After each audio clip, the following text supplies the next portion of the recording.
Hey, aloha, everybody, and appreciate the opportunity to be a part of this gathering. I mean, I think I'm just really amazed and impressed by the number of folks that are involved and the diversity of people that are involved. So, yeah, appreciate being included in this conversation. Let me apologize in advance. When I accepted this invitation, it was prior to the legislature scheduling a hearing at 1 p.m. So I'm actually gonna have to get off a little bit before 1 to testify in front of the Senate Housing Committee. But what I thought I could do in the time that we have, because I hope this is the beginning of just relationship building and the start of a longer conversation and conversations in this group, but also conversations with each of you individually or with smaller groups. What I thought I could spend my time doing is just introducing myself a little bit, and then sharing as I mentioned earlier, just in the housing subcommittee, just a bit about the priorities that are emerging in my conversations with Gov and community stakeholders and others in both state and county government, and invite feedback and conversation around that. Again, for as much time as we have today, and then hopefully on an ongoing basis. As Les said, my name is James Koshiba. I've been the governor's coordinator on homelessness now for just a little over 2 months. I started in January. Up until that time, my experience with homelessness, houselessness, and reentry related issues really comes from 7 years spent building relationships and building community with folks on the street here on Oahu. So I want you to know where my perspective comes from primarily, and also the limitations of my knowledge base. Starting in 2015, I started just on my own time doing quote unquote street outreach, but really to build relationships and understanding with folks, starting in urban Honolulu in a large encampment here in Kaka'ako. Excuse me, I'm so sorry. In a meeting, rushing, driving, multitasking.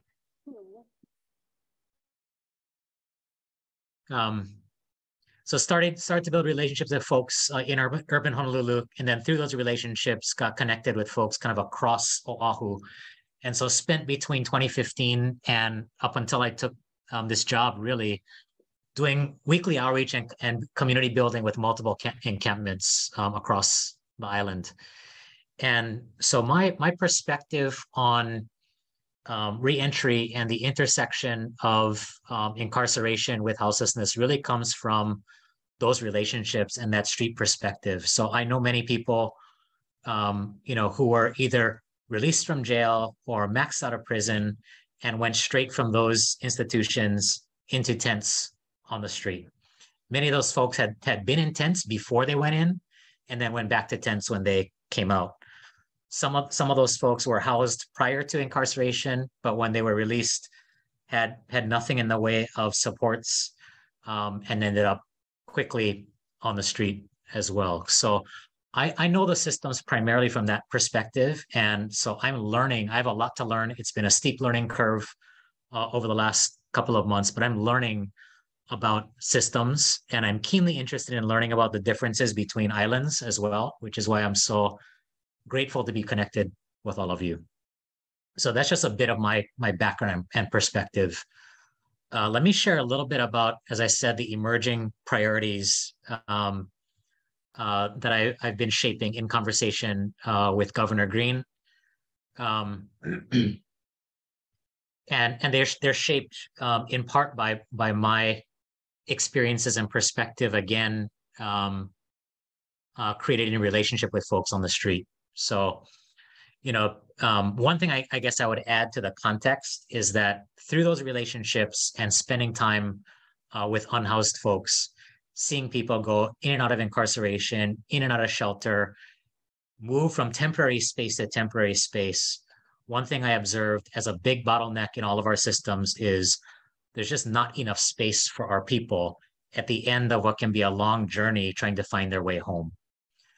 And again, that goes back to this broader context of we live in a place where competition for space is incredibly fierce. Everybody wants a piece of Hawaii. And so whether we're talking about just, housing for somebody or a space needed for healing, Those spaces are difficult to find, they're expensive to secure, and that affects everybody. That's why many of our most vulnerable people are squeezed out of the bottom of our markets and our safety nets and end up on the street. And particularly those who have a history of incarceration or may have mental and behavioral health issues or just need supports and reconnection with community. Space for those members of our community are especially scarce. So with all of that as the backdrop, let me quickly share in very kind of broad brushstrokes, kind of 5 priorities, okay? The first one is extending directly from that analysis of the problem. And this goes for all houseless folks, not just those that are justice involved, but for all houseless folks, people experiencing homelessness or houselessness. We need to create more deeply affordable housing for people. And when I say deeply affordable, I don't mean at 80% AMI. I mean for those at the very bottom of the income scale who have limited income and limited potential to increase their income sometimes. But at the very bottom of the income scale, truly affordable. We need those spaces with appropriate supportive services when they're needed. And we need to create that space by any means necessary. That may mean vouchers for people. It may mean acquiring existing housing or buildings and converting them into these spaces for folks, or it may mean new construction. But we need to apply all those tools to create space for people who are experiencing houselessness. So that's number one. That kind of space looks more traditional. It might be apartment buildings, or facilities that we're constructing. So that's all kind of falls under priority number 1. But along with that, priority number 2, we still need to experiment with non-traditional forms and ways of creating that truly affordable housing. Because the truth is, as we all know, to create the type of housing described in priority number 1, which might be called permanent supportive housing, it's very expensive to build or acquire. It's very expensive to operate. We don't have a good model of ways to create and operate housing or spaces of healing that for the folks who are residing there, they can truly afford in the long run. So we need to experiment with ways of creating these spaces affordably and operating them affordably so that those savings can translate into spaces that remain affordable for people for as long as they need it. So that second priority is kind of non-traditional approaches, and that includes kauhale. And for those of you who aren't familiar with kauhale, broadly speaking, it's village-style housing, communal housing, shared bathroom, shared kitchen for multiple housing units. Those might be tiny homes. They might be just modest housing units without their own bathrooms and kitchens. But the idea there is to build upon one of Hawaii's strengths, which is we do have a strong sense of community and ohana. And so to create spaces for people that can thrive in those kind of environments. The benefit of communal facilities for cooking and dining and bathing is, number 1, that it reduces the development costs to a point where we don't need to pass those expenses on to the folks that are living in or using those facilities. And when it's done right, it can be operated as a community by the community. So having those shared spaces can foster a sense of communal responsibility that can reduce operating costs over time. That's the theory. And those savings can all translate into long-term new models for truly affordable living and living as a community that people can sustain both financially and that provide the social support for people to be able to maintain their housing and community space. So that's priority number 2, is those non-traditional, and kauhale is only one example, but we want to be open to other models of creating those spaces.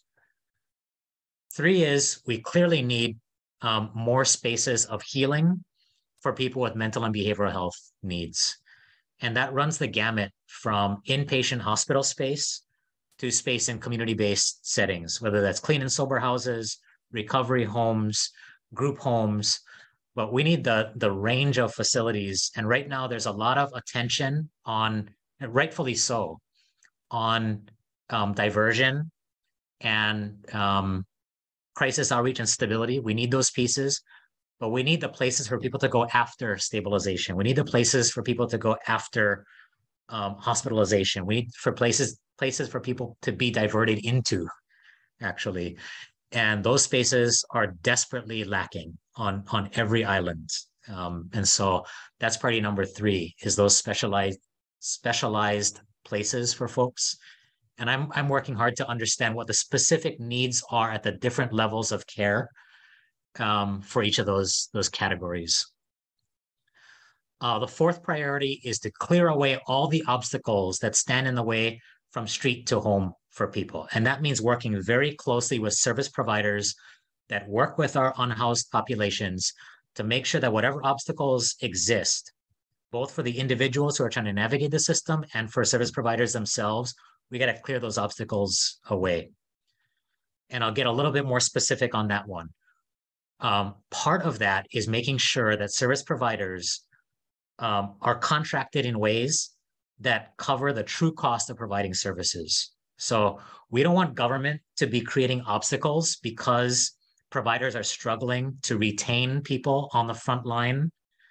They're not able to cover administrative costs. You know, the biggest problem that I see, again, from the street perspective is, and this was mentioned earlier, you have a caseworker. Same thing happens in the justice system, right? You have a probation officer. For houseless folks, you might have a case manager, an outreach worker. If there's massive turnover on the front line, the most important building block of all these systems is someone on the front line that can build trust and relationship with a person that needs the support. If you cannot have the consistency to build that trust and relationship when there is turnover on the front line, that's disastrous for the folks that are trying to navigate the system. So we need to make sure that our service providers, anybody who has that frontline interaction with folks, are appropriately resourced to provide the compassion, the care, build the trust and aloha that's required for those positions. If we can't do that, then all the rest of our investments are for nothing. Because if we cannot build that trust, people, and I've seen it, I'm sure many of you have seen it too, people give up on the system after a while. And that's part of the reason we have so many people out on the street today, right? So that's an example of clearing the pathways from street to home. There are others, but in the interest of time, I'll just emphasize that one. The fifth and final priority is to call everybody back to community and aloha. And that might sound overly simplistic, but I'll give you a couple of specific examples about the way I think it affects all of our work. The first is we need to be, as leaders as people with leadership and influence in each of our communities, we need to be championing the message that not in my backyard. If you are a person who comes out to speak with a not in my backyard message and you stop there, then you are part of the problem. You are the reason why we have so many people out on the street and why we're unable to bring them home. And as Les said earlier, we need to shift the conversation from not in my backyard and challenge every person to ask where in my backyard or yes in my backyard. We cannot stop with, oh, we want these houseless guys out of the park across the street from where I live. I don't care where they go next. It can't be, no, you cannot be here. It has to be, okay, if not there, then where in our community? Where is there space for the clean and sober house? Where is there space for a group home? Where is there space for truly affordable housing in this community? Because you cannot have it both ways. You cannot say, I don't want these people here, but I also don't want this home or facility in my community. Because if you do, then again, you're part of the problem. You're part of the reason why this problem is endless and growing. So we need to call people away from that and back to community, that this is a communal responsibility that every neighborhood needs to own and take kuleana for. And the other piece of this, I'm a strong believer that folks that have lived this experience, folks who have tried to navigate these systems and maybe still be living it right now, maybe unhoused, maybe facing returning to the street after being incarcerated, those folks need to be part of these conversations. Because what I've seen happen is when those folks are in these conversations, that's when people's hearts and minds open up. That's when their stereotypes are the most challenged. That's when they stop. And I'm going to make Lindsay Pacheco, if she's still on the call, very uncomfortable. I just hired Lindsay a couple of weeks ago into my office. But Lindsay is someone who has lived it. I met her when she was in a tent in Kaka'ako, and today she's earning her social work degree. She's a member of my team. She's going to be responsible for building community partnerships, but she's become, over the last couple of years, a tremendous advocate and spokesperson, and she's lifted up the voices of others who have lived it, which is not an easy thing to get up and speak in front of people. But when Lindsay's in the room, I've seen people stop for the stereotyping, and they pause. And that's the moment where there's an opening to challenge the NIMBYism and the prejudice that often stands in the way from us bringing our people home.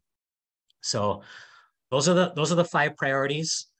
I will say that they're going to be a work in progress, a working draft for months to come. And part of what I'd like to invite each of you to do, I put my email in the chat. Please reach out to me. Let me know what is missing, what seems off the mark, what does not fit, especially with your knowledge of what's happening, on the ground in communities on Hawaii Island. I want these priorities to be shaped and challenged, and so does the governor. So I apologize that I took up all of our time and didn't have enough time for much conversation, but I'm looking forward to working with you all and shaping these priorities together. So mahalo.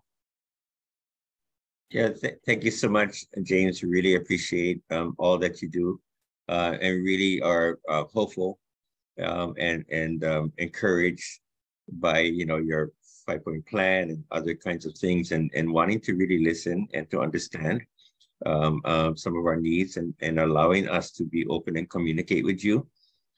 So we want to invite you also to participate with us when you can, and also with your staff.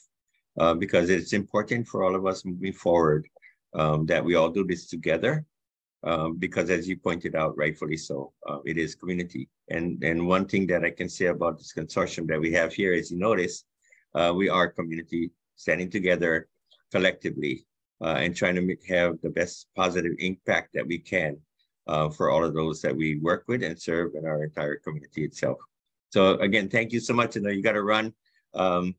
And just want you to come back again. I will, and I will engage as much as I possibly can. During legislative session, it's a little bit hard, but I will engage as much as I possibly can.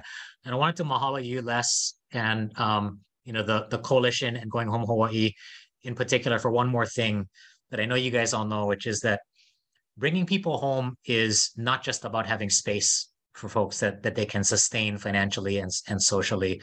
Bringing people home is about reconnecting with community. And I've seen people, who get housing and return to the street because they don't feel home. They're isolated. All the support and ohana they knew is still out on the street. So they give up their housing and will go back to the street. And what I appreciate, just from what I've gathered in the short time of talking to some of you folks and talking with Les and Kimmy, is that I know that that part of this is about space, but another part of it's about rebuilding connection and creating spaces that are caring and feel like home and create a sense of belonging. So I want to mahalo you guys for, committing to that part of the work also. Thank you. Thanks everybody. Sorry I have to run. To be continued.